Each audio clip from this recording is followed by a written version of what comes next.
Un, deux, trois. Les bons micros font les bons conférenciers. Hein? Tout est dans le micro. Alors, je suis bien content de me retrouver parmi vous et je suis fier de collaborer de nouveau avec les rendez-vous de l'histoire qui sont en train de devenir une tradition.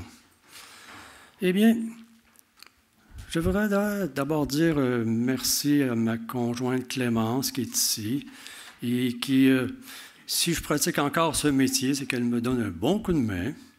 Je voudrais dire merci aussi à M. Jean-François Caron qui m'a donné un coup de main pour le PowerPoint. Et je lui ai fourni toutes les illustrations, bien numérotées, et il m'a fait un beau PowerPoint. Alors, c'est un travail d'équipe. Ben, moi, il me reste à livrer la marchandise. Alors, j'ai souvenir encore de la pharmacie Livernois. J'ai eu l'occasion d'entrer dans la pharmacie Livernois, qu'on voit ici, là, au cœur du Vieux-Québec, et qui a fermé ses portes, ce qui ne me rajeunit pas, là, ce qui a fermé ses portes en 1979. Et ça m'avait fait quoi de voir fermer la pharmacie Livernois, parce que je savais que c'était une vieille institution. D'ailleurs, quand on y est entré, c'était un peu vieillot, là. Ça commençait à être un peu passé de mode. Et puis, il faut dire qu'en dernier, elle était en déclin, comme le Vieux-Québec. Il ne faut pas oublier qu'à la fin des années 1970, le Vieux-Québec ne se porte pas bien. Le Vieux-Québec est en déclin. Ça, c'est avant l'administration de M. Lallier, là, le Vieux-Québec connaît un déclin. Et puis, il y a des institutions qui ont fermé. Et j'ai aussi vu fermer la librairie Garneau. On a perdu la vieille librairie Garneau, on a perdu la vieille pharmacie Livernois. Livernois, la pharmacie Livernois, dans le Vieux-Québec, c'est l'institution des Livernois, c'est 125 ans d'histoire. 1854-1979. Je dédie ma conférence cet après-midi à un grand Québécois qu'on a perdu au printemps. Il allait avoir 80 ans lorsqu'on l'a perdu au printemps. Et on lui doit beaucoup. On lui doit beaucoup. Il a donné le goût du Québec. Donné le goût du Québec d'antan, d'autrefois, à beaucoup de Québécois. Et j'ai eu l'occasion de travailler avec lui en 1999-2000. On avait collaboré pour faire le livre sur l'histoire de Sainte-Foy, que Mme la mairesse voulait. Et elle voulait un beau livre, là. Et il m'avait demandé pour que j'ai travaillé avec lui. Moi, je m'occupais des petits points d'histoire. Et puis, je me rappellerai toujours, une bonne fois, on discutait du titre qu'on devait donner au livre. Et il m'a demandé, as-tu une idée? Moi, je dis, on devrait appeler cela Sainte-Foy, l'histoire d'une ville de banlieue. Il m'a regardé, non. Il dit, ça manque d'envergure, ça, là. Il dit, on va appeler ça Sainte-Foy, l'art de vivre en banlieue.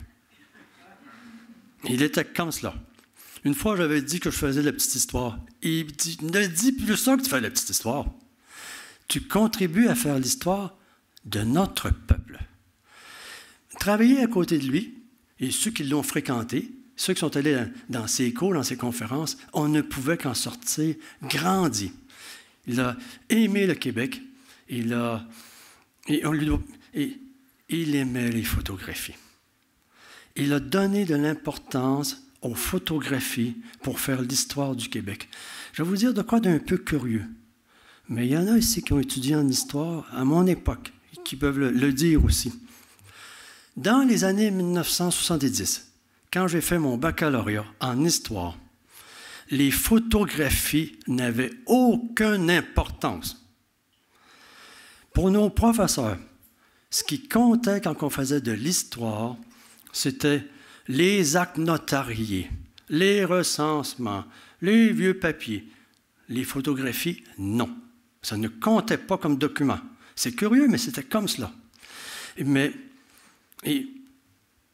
les photographies n'entraient pas dans les musées. Le grand Québécois dont je viens de vous parler, il a fait rentrer les photographies au musée. Ce qu'on appelait à l'époque le Musée du Québec, qui est maintenant notre Musée national des beaux-arts. En 1987, il a organisé une magnifique exposition. Les Livernois, photographes de Québec, 120 ans. Tantôt, je disais 125 ans, l'institution a 125 ans, mais le studio de photographie a duré 120 ans. Magnifique exposition en 1987. Les Livernois, les photographes livernois faisaient leur entrée au musée. Mais je me rappelle que malgré tout, malgré cette magnifique exposition, je me rappelle qu'il y en avait qu'au musée qui regardaient ça avec mépris. Oh, des photos! La photographie n'était pas vue encore comme un art.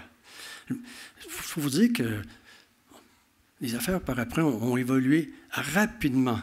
Donc, la photographie est entrée au musée. Mais le musée n'avait pas encore fait vraiment d'acquisition de photographie. Ce qui viendra. Lorsque le Musée national des beaux-arts a acquis la collection de M. Yves Beauregard, qui est parmi nous après-midi. M. Beauregard avait monté une collection exceptionnelle de photographies sur le Québec, mais principalement sur la ville de Québec. Et c'est la première grande collection de photographies qui a été acquise par le Musée national des beaux-arts. Il faut dire que M. John Porter, qui était directeur du musée à l'époque, était un peu à l'arrière de cela, là. Il y avait une volonté de faire rentrer enfin la photographie au musée. Et pouvait-on à l'époque trouver une collection plus extraordinaire que la collection de M. Yves Beauregard? Ici, on voit, et puis il y a eu une magnifique exposition en 2008 de la collection Beauregard au musée. Et ici, on voit la couverture du catalogue, qui est un...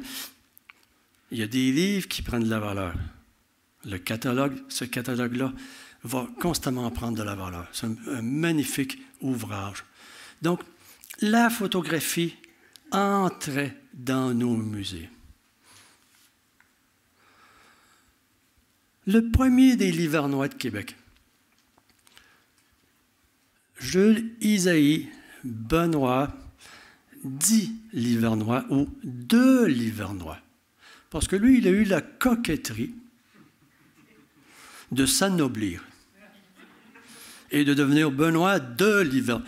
C'est lorsqu'il arrive à Québec, cela. Il n'a pas fait ça dans sa paroisse natale, là. Mais lorsqu'il arrive à Québec, il s'est anobli, devenu Benoît de Livernois, alors que c'était un Benoît dit Livernois. Quand on fait l'histoire ou quand on fait de la généalogie, on rencontre souvent cela au Québec. Des noms avec dit, comme Lebel, on s'est appelé un bout de temps Beaulieu dit Lebel. Donc, c'est de quoi qu'on rencontre souvent. C'était pour un peu... Parce que souvent, les mêmes noms de famille se répétaient dans certaines paroisses, et pour démêler tout le monde, on se mettait à dire « dit », donc avec comme un surnom. La famille Benoît dit Livernois, qui était installée à Longueuil, parce que lui, il est né en 1830, sur une terre à Longueuil, face à Montréal, parce qu'à l'époque, à Longueuil, il y avait encore des cultivateurs. Alors qu'il est né sur une terre, et le nom Livernois, qui était porté par cette famille, nous rappelle que l'ancêtre lointain qui était venu s'installer en Nouvelle-France venait de la région de Nevers, en France.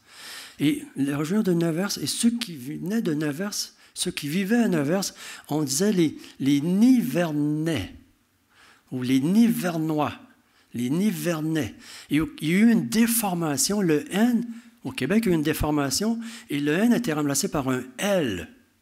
Et ce qui fait que Nivernais, Nivernois est devenu Livernois. Il est né en 1830. La photographie nous le montre un petit peu. C'est un type nerveux. C'est un type curieux. C'est un type qui ne reste pas en place. Alors, il a quitté rapidement la maison. Il a occupé des petits emplois ici et là. Et il s'est retrouvé à Québec. venir travailler à Québec, qui était à l'époque la capitale du Bas-Canada, où il va rencontrer Élise Lheureux. Mais on va y revenir tantôt. Alors, il va rencontrer Élise Lheureux, qu'il va marier. Elle est du quartier Saint-Roch. Alors, petite classe ouvrière là, du quartier Saint-Roch. Son père est un cordonnier. Il la rencontre. Lui, il a 19 ans et elle a 22 ans. Elle a 3 ans de plus. Ils vont se marier à l'église de Saint-Roch. Elle ne savait pas dans quoi elle s'embarquait. Parce que là, il va la trimballer. Là. Il va aller ouvrir un petit magasin à Baie-du-Fèvre. Petit magasin général à Baie-du-Fèvre. Pas tellement loin de Nicolette.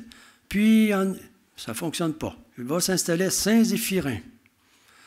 Son petit magasin ne fonctionne pas. Là, il dit, je vais aller à Richemont. Parce que Richemont était devenu une capitale ferroviaire. En 1852, c'est l'installation, c'est l'arrivée du chemin de fer, c'est l'arrivée du Grand Tronc. Et à Richemont, il y avait un embranchement important. Quand on venait de Lévis ou de Montréal, à Richemont était l'embranchement qui nous menait aux États-Unis. Alors, il s'est dit, c'est un bon endroit, je vais aller ouvrir un magasin général à cet endroit-là. Mais il y en a d'autres qui ont eu la même idée que lui. Alors, il va faire faillite. Là, il doit refaire fortune. Pendant que Élise et leurs 2 premiers enfants vont demeurer ici, il va partir en Californie. On est à l'époque de la ruée vers l'or.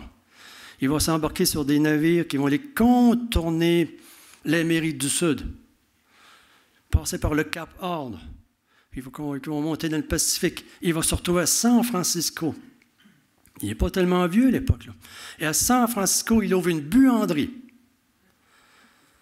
dans une ville qui est toute nouvelle. Et la buanderie fonctionne très bien. Trop bien. Il a été victime d'un escroc. Il s'est fait avoir par un escroc qui lui a fait croire qu'il achetait l'entreprise à un bon prix, mais finalement, c'était des faux papiers. Et il a perdu son entreprise. Il a tout perdu. Alors là, il faut qu'il revienne à Québec, mais il est peu fortuné. Il n'a pas les moyens d'embarquer dans un cap ornier. Donc, il va aller passer au sud de l'Amérique du Sud. Alors, il va débarquer, puis il va traverser l'isthme de Panama à pied pour économiser, pour venir prendre un autre navire du côté du côté atlantique. Et là, il va tomber malade. Il va attraper une maladie. Il va demeurer affaibli pour le reste de sa vie. Et il arrive épuisé, ruiné à Québec, où Élise l'attendait. On est en 1854. Dès la fin de 1854, Isaïe ouvre 2 jours un nouveau commerce. Il repart en affaires. Un commerce à Québec qu'il ouvre, où il vend des machines à coudre, une nouvelle invention de l'époque, et où il ouvre un studio de photographie. Ça aussi, c'est tout neuf à l'époque. Mais où a-t-il appris l'art de la photographie? Où est-il devenu un daguerréotypiste? On a l'impression, mais on n'a pas de preuve, que c'est Élise qui lui a montré l'art de la daguerréotypie. On n'a pas de preuve, mais il est fort possible qu'elle avait appris cela durant l'absence d'Isaïe. Ce qu'on sait, c'est que dès les débuts, elle va être impliquée. Parce que dès l'année suivante, dans l'inscription, parce qu'à l'époque, on avait annuellement l'annuaire des adresses de Québec, dès 1855, on voit dans l'annuaire d'adresses que le commerce appartient à Monsieur et Madame Livernois. Donc, elle est impliquée dès les débuts.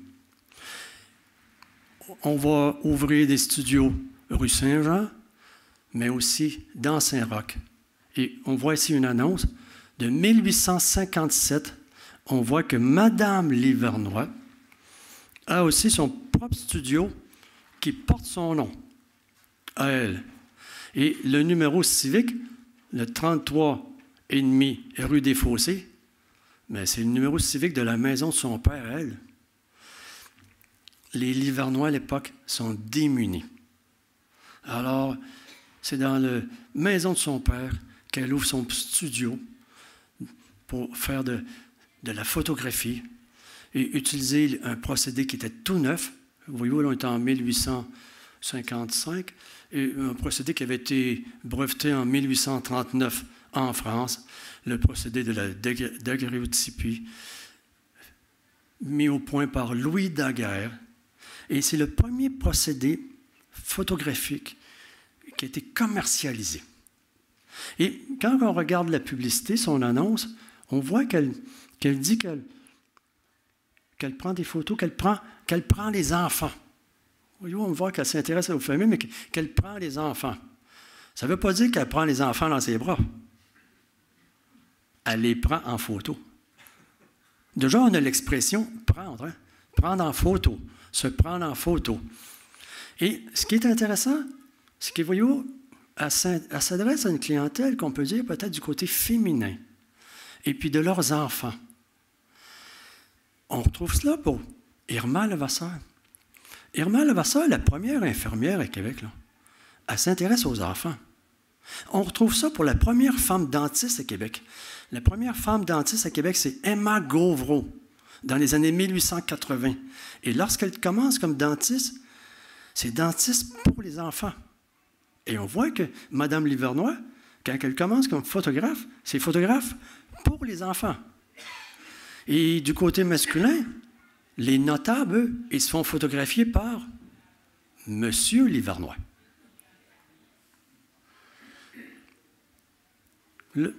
Isaïe va mourir à 35 ans, mon père Isaïe, de la tuberculose.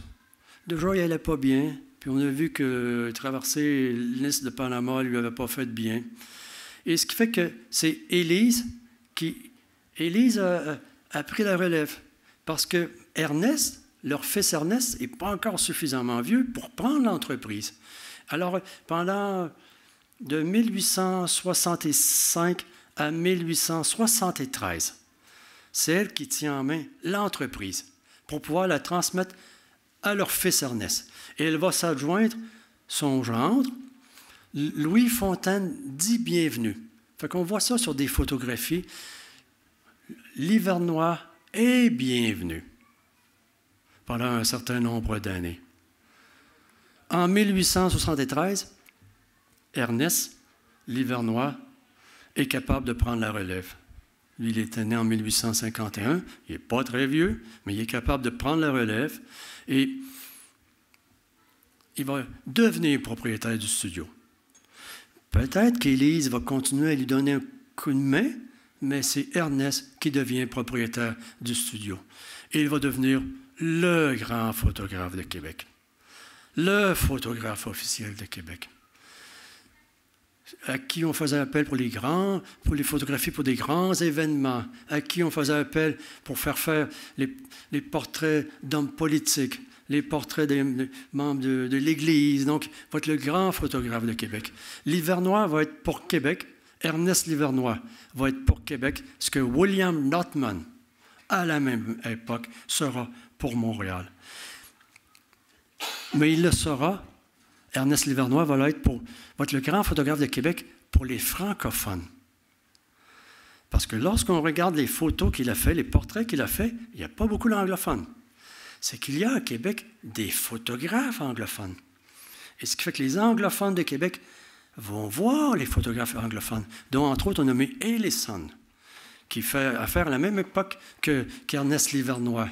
Donc, il y a une division de clientèle. Mais on retrouvait ça dans tous les commerces de Québec. Le magasin Paquette attirait la clientèle francophone.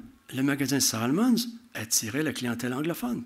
Donc, on retrouve ça dans tous les commerces et on retrouve ça aussi au niveau donc, de la photographie. Après Ernest, parce qu'Ernest, voyez-vous, actif, beaucoup actif dans les années 1870, 1880, 1890, mais en 1898, pourtant il n'est pas très vieux, il a 47 ans, mais en 1898, il a arrêté de faire la photographie. Il a d'autres occupations, il est devenu un notable de Québec, il a sa belle grande maison d'été, il a des liens avec M. Paul Tardivelle, un catholique ultramontain, donc il est près de l'Église, il est près. Il abandonne la pratique de la photo. Il va continuer à s'occuper un peu de la pharmacie, mais il abandonne la photo. Et c'est son fils, donc la troisième génération de Livernois, Jules Livernois, qui prend la relève. Et qui, peut-être pas aussi talentueux que son père comme photographe, mais qui n'est pas dénué de talent. On a de très belles photographies de Jules Livernois.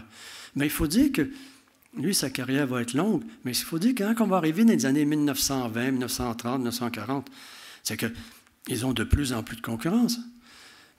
Pas seulement que des autres studios de photographes, mais ils ont de plus en plus de concurrence des citoyens.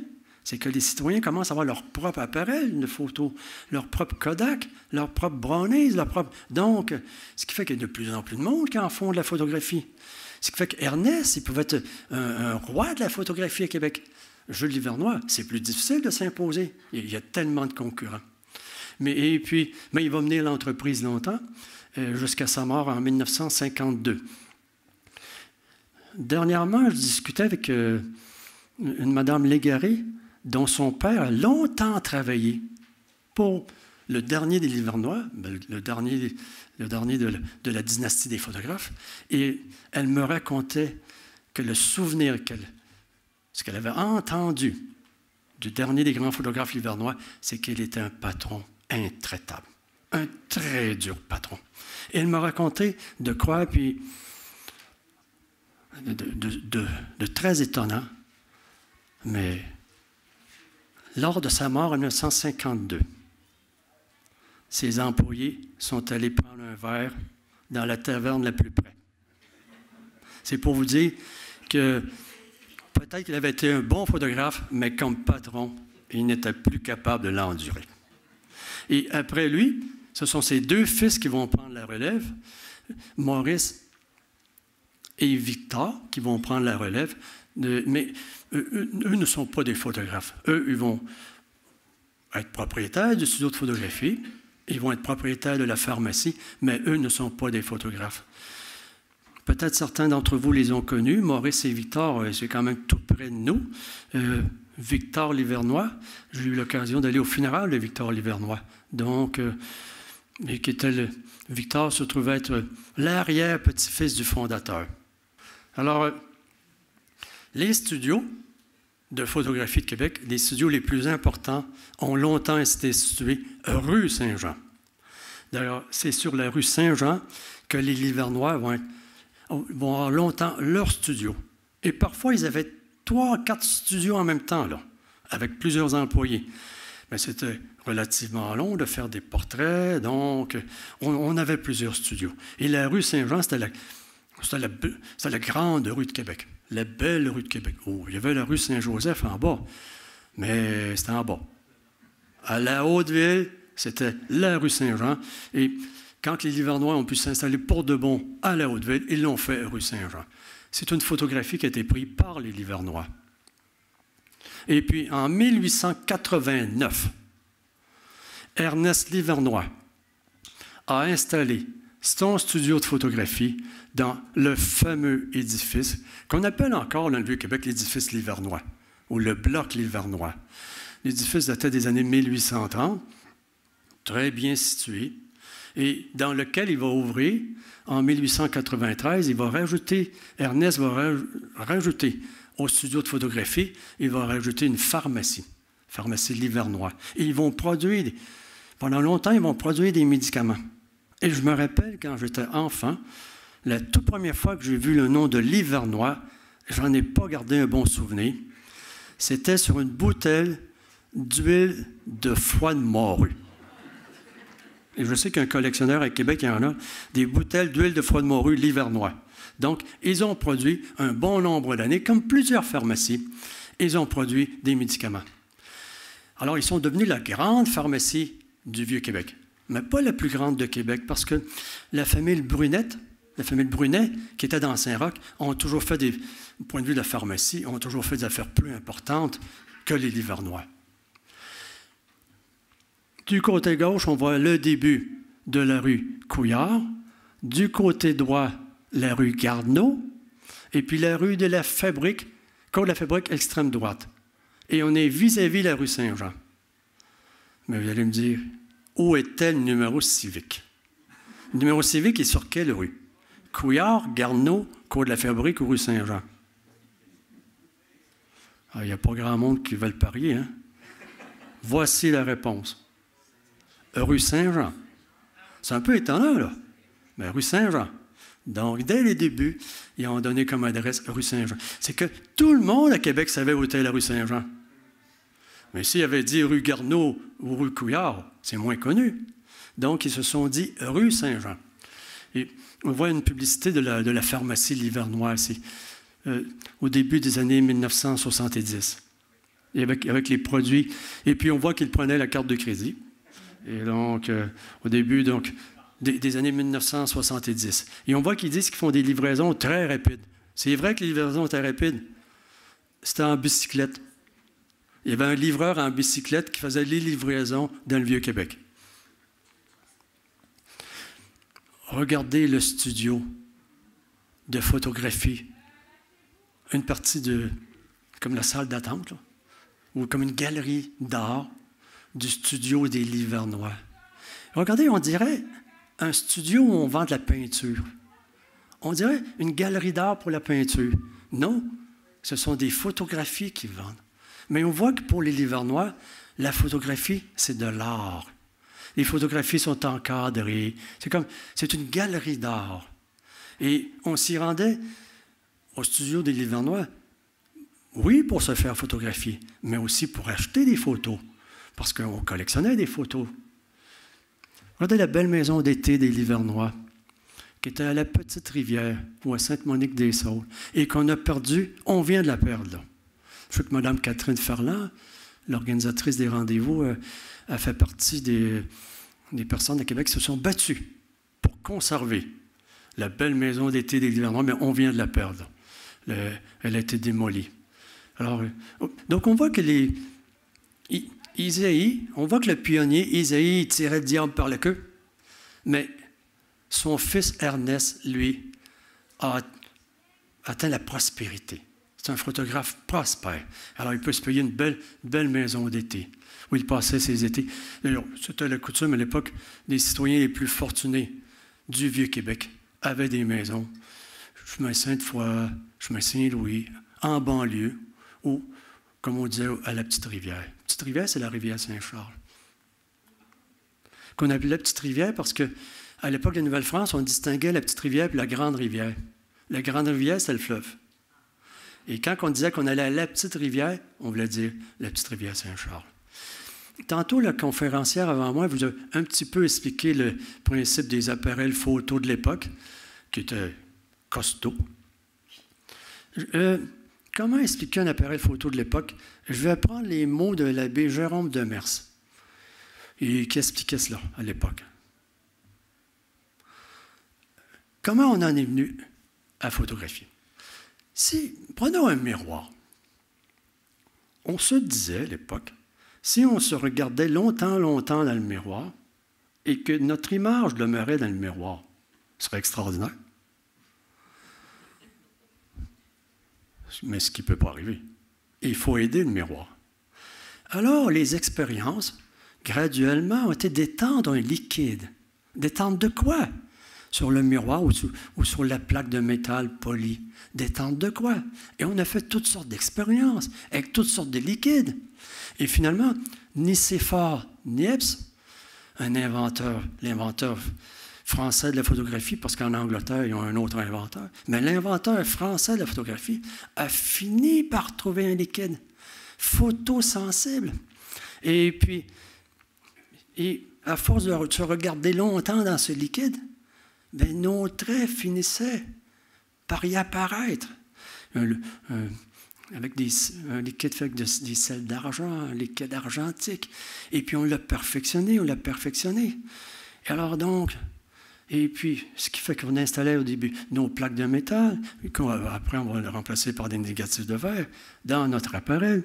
Et pourquoi l'objectif? Un objectif parce que à l'intérieur de la boîte, on prend une photographie d'une certaine dimension. Et donc, il faut réduire ce qu'on voit ou bien il faut agrandir ce qu'on voit pour faire miroiter cela sur la fameuse plaque à l'intérieur. Donc, l'objectif prend beaucoup d'importance. Le temps de pause, il est long. On en a parlé tantôt. 10, 15, 20 minutes. Alors, on avait toutes sortes de trucs. Ça, c'est une des photographies dans la collection de M. Beauregard. On voit les couleurs de l'époque. Hein. Les vieilles photographies ont toujours, de cette époque-là, ont cette teinte. Les photographies, donc, le temps d'exposition étant long, il ne fallait pas bouger. Alors, il fallait souvent tenir la tête. Alors, on voit du côté droit le support. Mais lui, contrairement à celui qui s'est fait photographier, monsieur anonyme, contrairement à d'autres, regardez, il a déplacé sa jambe, ce qui fait qu'on voit le pied du support. Vous voyez, on voit le pied du support. Donc, le support que je vous ai mis du côté droit, on n'est pas supposé de voir cela. Donc, il arrive donc sur des photographies qu'on voit les trucs de l'époque. Mais pauvre monsieur, 15-20 minutes, gardez la même pose. Le temps que l'image se grave dans le fameux liquide et sur la plaque de métal. Les daguerréotypes, ce sont des plaques de cuivre poli. Et c'est un positif. Et on n'est pas capable d'en faire des reproductions. C'est un positif et c'est comme un miroir. Et vous savez que quand on se regarde dans un miroir, notre image, elle est inversée. Bien, c'est comme cela sur les daguerréotypes. Ici, on voit une série de daguerréotypes. Leur image est inversée, comme sur un miroir. Donc, c'est sur des plaques de cuivre polies. Et on les encadrait comme c'était des portraits peints par les peintres de l'époque, les portraitistes de l'époque. Parce qu'au début, il y a une concurrence entre la photographie et la peinture. Et on avait, comme à Québec, on avait d'excellents artistes portraitistes. Antoine Plamondon, là, ça vaut bien des photographes, ça. Antoine Plamondon, Théophile Hamel ou d'autres, ils avaient beaucoup perfectionné leur art. Et ils faisaient des portraits tellement beaux. Le défi était grand pour les photographes. Par contre, pourquoi on va se tourner rapidement vers les photographes? C'est moins dispendieux. C'est moins dispendieux faire prendre sa photo que se faire son portrait par Antoine Plamondon. Et aller voir 10 fois Antoine Plamondon dans son atelier. Alors, c'est moins dispendieux. Mais voyez-vous, on va les encadrer. On va encadrer les photos comme si c'était des portraits peints par un artiste peintre, portraitiste de talent. Isaïe Livernois, ce qui va donner un bon coup de main à Isaïe Livernois, comme aux autres photographes de l'époque, c'est que va apparaître la carte de visite. Dans les années 1850, en France, un nommé Disdéry a fait breveter la carte de visite. C'est-à-dire qu'il a reproduit en plusieurs exemplaires une photographie de l'empereur Napoléon III. Et cela s'est vendu. Mais non seulement que ça s'est vendu, mais tous les nobles, tous les bourgeois de France ont voulu aussi avoir leur photographie sur une carte de visite pour distribuer, pour donner à leurs amis.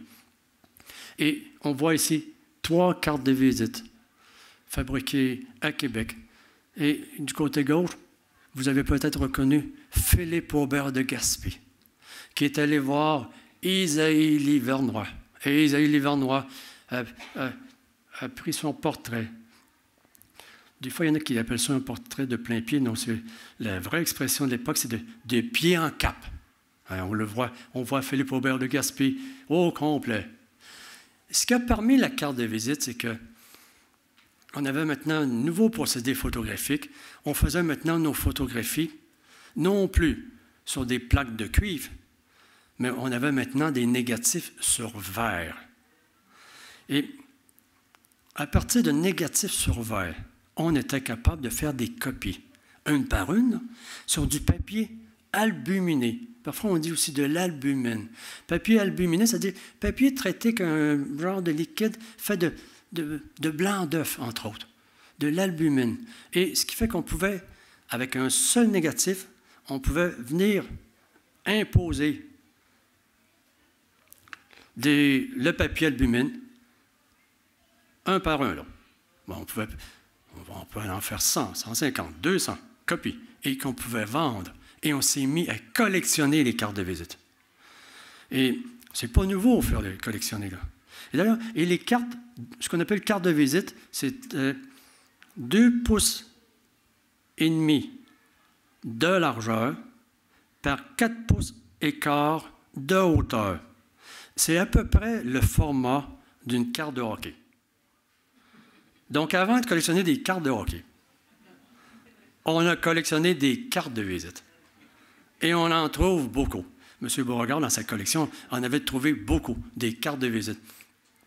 Parce que non seulement on collectionnait les cartes de visite de nos amis, de nos parents, de nos beaux-frères, mais on collectionnait les cartes de visite des célébrités de l'époque. Et c'est pour ça que les Livernois vont en vendre, vont en fabriquer et vont en vendre énormément. En 1865, un petit peu avant, Élise Lheureux dit qu'elle offre 1200 cartes de visite différentes. Donc, 1200 en célébrité dans le domaine des arts, de la littérature, de l'histoire, des personnages historiques, ainsi de suite. Donc, on pouvait se monter de très bonnes collections à prix relativement raisonnable. Et c'est un revenu important pour les photographes. En plus des cartes de visite, on a ce qu'on appelait aussi à l'époque les cartes cabinet. Ce que j'avais oublié de dire tantôt pour les cartes de visite, c'est que le papier albumine est collé sur un carton.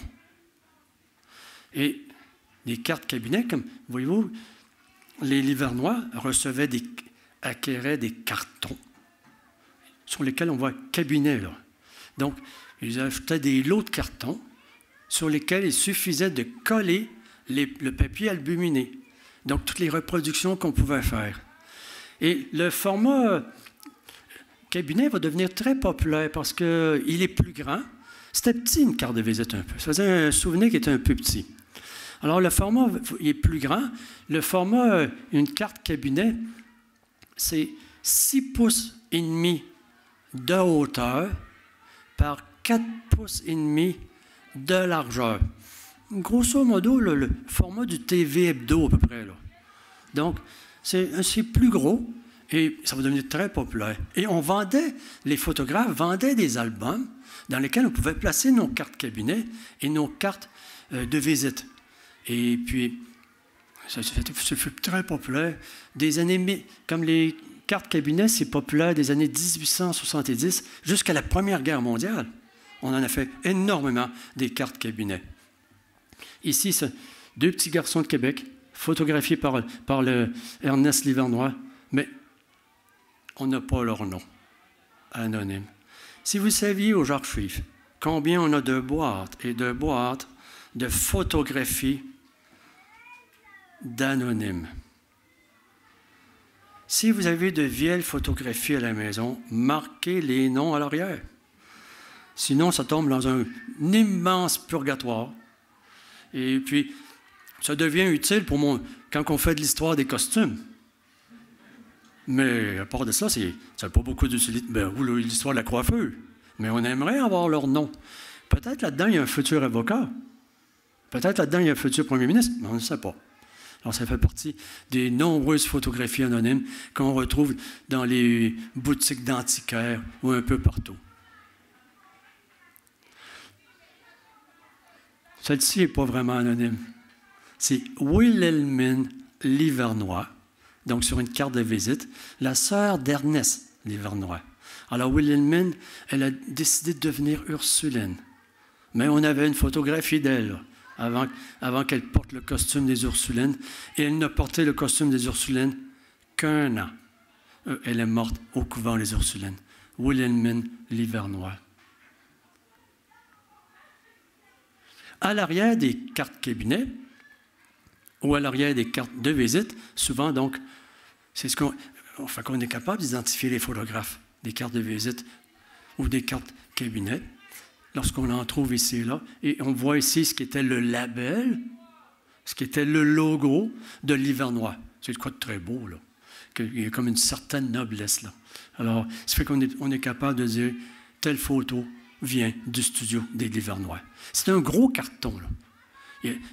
Et puis, elle se conserve bien parce que le papier albumine conserve sa couleur. On pouvait aussi faire colorier notre portrait avec des rehauts de couleurs. Comme ici, c'est Mme Paquette, épouse de M. Paquette du grand magasin Paquette. Alors, ils se sont fait photographier tous les deux. Et on voit ici Mme Paquette. C'est une photographie en noir et blanc qu'on a colorée. Donc, dans le studio de Livernois, il y a quelqu'un qui pouvait, en ajoutant des frais supplémentaires, quelqu'un pouvait colorer votre photo. Et parfois, ça en est trompeur. Des fois, on se dit, c'est une peinture ou bien c'est une photographie? Parfois, c'est trompeur. Donc, avec des rehauts de couleurs, cela s'est fait longtemps. Ce qui était payant aussi pour les Livernois, c'était des cartes de visite, des cartes historiques. Alors, on offrait tout plein de personnages d'histoire, la Nouvelle-France, ou du régiment anglais. Ici, on reconnaît Champlain, Monseigneur de Laval, Montcalm. Alors, ça s'est vendu à de nombreuses reproductions. On en faisait, on en vendait. Et puis, ce qui fait que constamment, il y a des gens qui rentraient chez Livernois pour se procurer des cartes. Et puis, c'est un revenu important pendant longtemps. Par contre, les Livernois, il y a 2 domaines de la photographie qui n'ont pas vraiment exploité. La carte postale, et en ont fait tardivement et peu, alors que des concurrents à Québec comme Louis Prudent-Vallée faisaient la carte postale. Mais les Livernois, non, ils n'ont pas abordé, presque pas la photo. Ils n'ont pas abordé non plus, mais ils ne peuvent pas tout faire. Ils n'ont pas abordé beaucoup non plus ce qu'on appelle la carte stéréoscopique. La carte stéréoscopique, oui, que peut-être vous avez déjà vu, c'est un carton sur lequel il y a comme 2 vues qui paraissent identiques. Mais quand on les mettait dans un stéréoscope, elles devenaient en 3 dimensions. Ça, ils en ont très peu fait. Mais il faut dire qu'il y avait des compagnies américaines qui venaient prendre des photos au Québec et qui en réalisaient et qui venaient les vendre à Québec. Les Livernois nous ont laissé des trésors. On doit de belles photographies aux Livernois, énormément. Prenez qu'en 1865, l'année de sa mort, Isaïe est allé photographier le séminaire de Québec, qui venait de brûler. Il est allé photographier aussi et ça c'est Ernest, en 1879, photographie l'inauguration de la terrasse du Frein. C'est un beau document d'histoire. Alors, Ernest allait s'installer avec son gros appareil sur son trépied et il a fait cette photographie, 1879. Les Livernois sont de Québec, s'intéressent à leur ville et ils nous ont laissé donc beaucoup de témoignages. Alors que les photographes qui venaient de l'extérieur, qui ont vendu des cartes postales sur Québec, eux, ils photographient des monuments, photographient des maisons, alors que les Livernois, eux, ont photographié des événements. Alors, on doit cela aux Livernois. Événements heureux ou malheureux. En 1889, il y a l'éboulis, ce qu'on a appelé l'éboulis de la terrasse du Frein. En bas de la terrasse du Frein, il y a eu un éboulis important. Des maisons ont été écrasées et des enfants sont morts. Ernest est parti avec son appareil photo et a photographié des enfants morts lors des l'éboulis. Le feu, ça c'est Jules Livernois, en 1922. Le lendemain du feu de la basilique de Québec, il va prendre cette photographie. Tout était à reconstruire. Et le cardinal Bégin pleurait. Et savez et pourquoi qu'on l'a refait à l'identique après? C'est la volonté du cardinal Bégin. Le cardinal Bégin avait dit, je veux la revoir comme elle était avant le feu. Fait qu'on va la reconstruire, et quand elle va être prête en 1925, parce qu'on l'a refait comme avant, quand elle va être prête en 1925, il l'a vu, il est mort. Donc, des points de vue intéressants, comme, voyez-vous, Ernest allait s'installer en bas de la cour d'Abraham. Et puis, on voit du côté gauche la rue Saint-Vallier, du côté droit, la cour d'Abraham. La maison ici est quasiment grandeur nature aussi. Là, hein? Regardez, la toute petite maison. Là. Vous voyez-vous vivre dans cette maison-là? Là? Et puis, dormir au 2e étage. Là. Alors donc, il arrête quoi écrire un conte là, sur la petite maison qui fait le coin. Là. Puis, et des maisons qui ont disparu. Comme cette maison a disparu en 1901. Elle était tout près de la porte Saint-Jean. On l'a démolie pour faire une banque. Le Vieux-Québec disparaissait. Mais les Livernois avaient une sensibilité. Ils savaient qu'une maison allait être démolie et allait la photographie. Alors, ils nous ont laissé des témoignages. L'hôtel de ville a été longtemps rue Saint-Louis. Et pendant longtemps, j'ai vu des vieilles photographies de l'hôtel de ville rue Saint-Louis. Puis je me disais, c'est donc malheureux qu'on n'a pas de photographie de l'intérieur. Mais finalement, j'en ai trouvé une. Il aurait fallu que j'aille voir les photographies des Livernois avant. Parce que les Livernois avaient fait, regardez le salon de l'hôtel de ville, photographié par Ernest Livernois. Vous allez me dire, c'était pas beaucoup meublé, mais c'était un petit hôtel de ville. C'était un petit peu misérable à l'époque, l'hôtel de ville de Québec. L'hôtel de ville, jusqu'à l'hôtel de ville actuel, 1896. Le carnaval, 1896, le palais de glace. Regardez, on a les remparts, puis on a le palais de glace truqué. On avait le moyen de faire des montages, là. Les Notman à Montréal, on a fait beaucoup de montages. Croyez-vous que le palais de glace de 1896 était aussi haut? Les historiens ne s'entendent pas tous. Il y en a qui me disent, oui, elle est vraie, cette photo-là. Moi, je suis pas mal l'impression qu'il y a un montage, là. Ça me paraît beaucoup trop haut, là. Regardez les remparts en bas, là. Et on sait qu'il y avait des techniques à l'époque. On était capable de faire des photomontages. Ils se sont intéressés à la construction navale. Ils ont photographié beaucoup de navires, ce qui est intéressant parce que nos vieux voiliers qu'on fabriquait à Québec, il n'en existe plus un. Ils ont tous disparu. Heureusement qu'on a des photographies des Livernois. Ou l'intérieur de la fonderie FX Drolette. Fonderie FX Drolette. L'édifice existe encore rue Prince-Édouard. Donc, les Livernois se sont intéressés donc, à la vie de Québec, à la vie quotidienne, à la vie industrielle. Et vous savez que les Livernois, c'est plus de 250 000 négatifs au moins. Ils ont beaucoup... La mort. Parce qu'on pouvait... dans leur publicité, des fois, ils disent qu'ils photographient... Ils peuvent aller vous photographier si vous êtes malade à la maison ou bien si vous êtes mort. Bon. Ici, il était trop tard. Alors, ils sont venus la photographier. Madame Charpez. Mais ça, c'est pas tout le monde qui avait les moyens de faire photographier sa vieille mère sur son lit de mort. Mais le Charpez était des exportateurs de bois, il avait les moyens. Donc, on la voit telle qu'installée. Et ça, c'est un entrepreneur de pont. On payait un entrepreneur de pont funèbre, comme M. Lépine, qui venait faire cette installation dans votre maison. Très, très belle photographie. Les photographies, à l'époque, c'est difficile de les reproduire dans les revues. Dans les journaux, ça valait rien que vers 1900. Auparavant, ce sont des gravures, mais des gravures souvent faites à partir de photographies. Et ce qui fait que dans des revues des années 1880, 1890, on a des photographies faites par les Livernois, tournées en gravure. Regardez en haut, c'est la photo faite par Ernest Livernois au Cap Tourmente, et en bas, c'est la gravure. Mais sur la gravure, il y a deux êtres humains qui sont apparus dans le bas, là. Sur la gravure, on a comme humanisé la photo du haut. Mais on voit les talents du graveur. Et on voit puis en haut, donc, le Cap Tourmente. Je me rappelle la première fois que je m'intéressais beaucoup à James McPherson, le moine. Alors, une bonne fois, aux Archives nationales, je fais venir un livre. Je commande un livre au comptoir. Et sur les villas de Québec, fait en 1865. Et ce qui m'avait étonné, j'étais nouveau à l'époque, il y a 40 ans, là. Ce qui m'avait étonné, c'est que dans ce livre-là, il y avait des petites photos collées.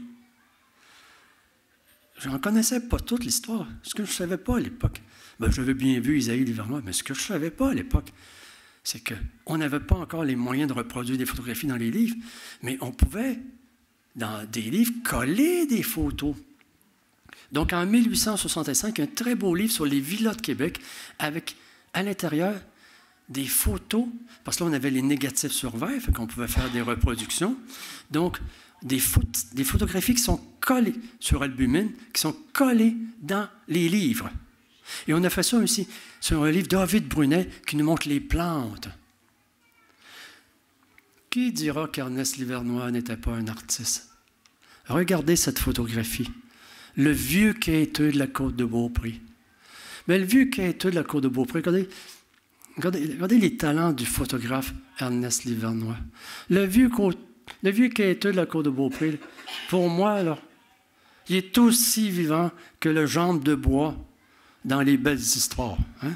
C'est un vrai quêteux, là. Donc, on voit nos photographes, beaucoup de nos photographes, étaient devenus des artistes. D'ailleurs, on disait souvent des artistes de la lumière. Il y a dans le Vieux-Québec un beau monument qui nous rappelle les Livernois. Devant l'édifice Livernois, il y a une petite place qu'on appelle la place des Livernois, et on peut y voir ce beau monument.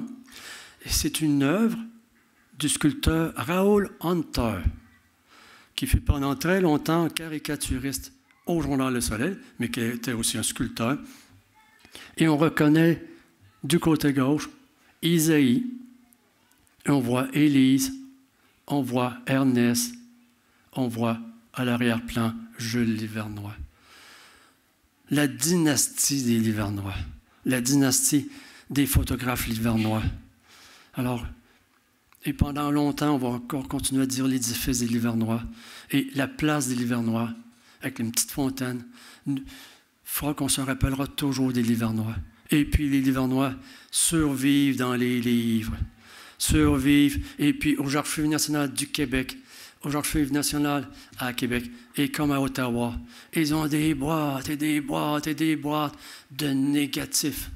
Et les Livernois maintenant, on parle des Livernois maintenant dans les cours d'histoire à l'université, où maintenant on montre des photographies. La photographie est maintenant un document.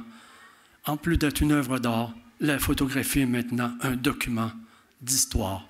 Merci.